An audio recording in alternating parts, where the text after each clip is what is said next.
Words of Sri Aurobindo from the book The Mother, Part 2, Letters on the Mother, Chapter Working of the Mother's Force, page 142, last stanza. The feeling of the vibration of the mother's force around the head is more than a mental idea or even a mental realization. It is an experience. This vibration is indeed the action of the mother's force, which is first felt above the head or around it, then afterwards within the head. The pressure means that it is working to open the mind and its centers so that it may enter.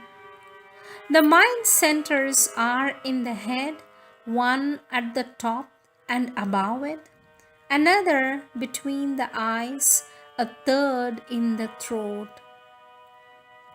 That is why you feel the vibration around the head and sometimes up to the neck, but not below.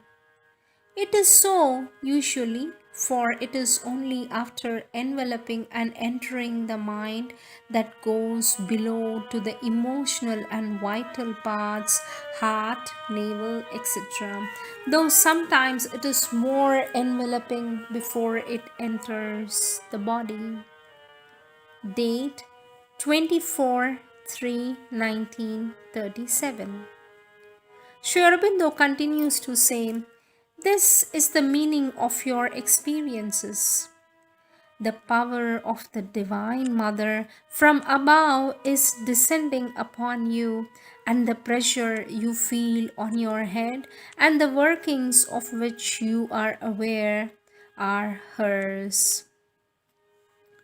Put yourself completely into her hands.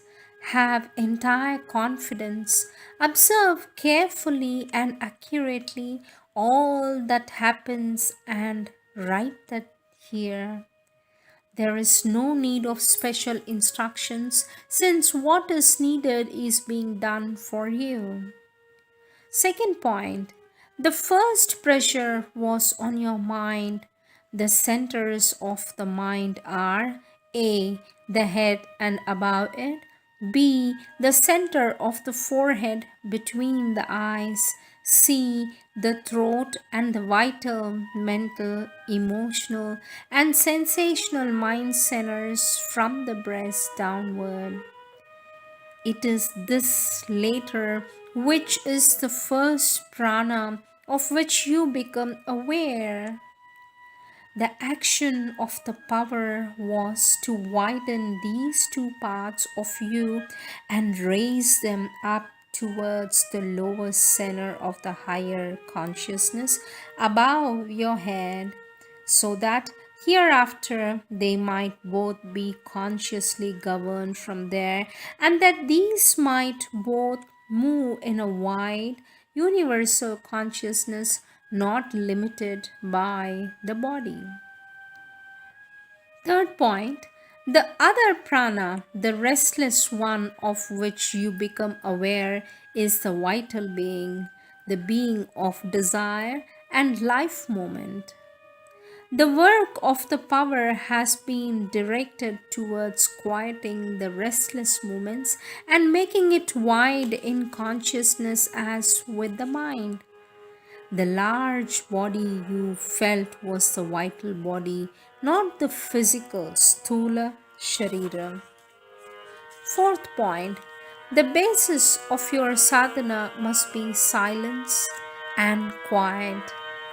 You must remain and grow always more and more deeply quiet and still, both in yourself and in your attitude to the world around you. If you can do this, the sadhana is likely to go on progressing and enlarging itself with a minimum of trouble and disturbance.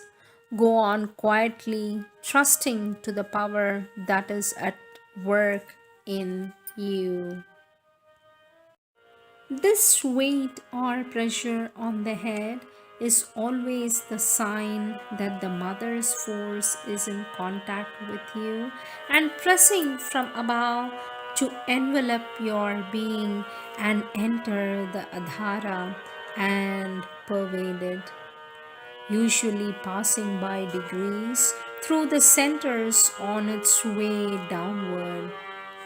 Sometimes it comes first as peace, sometimes as force, sometimes as the mother's consciousness and her presence, sometimes as Ananda.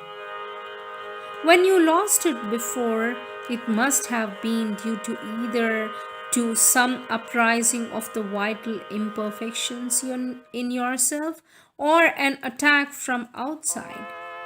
Of course, the pressure need not always be there, but if things take the ordinary course, it usually recurs or else continues until the adhara is open and there is no further obstacle to the descent of the higher consciousness. Date 18/9/1933. Sri Aurobindo continues to say, it is the descent of the mother's force from above through the spinal cord. It is a well known movement. There are two or three kinds of descent. One is this, touching the base of the center, which rests on the spinal cord. Another is through the head into the body, going from level to level till the whole body is filled and opening all the centers of consciousness. Another is a descent enveloping the adhara from outside. Date 1/2/1934.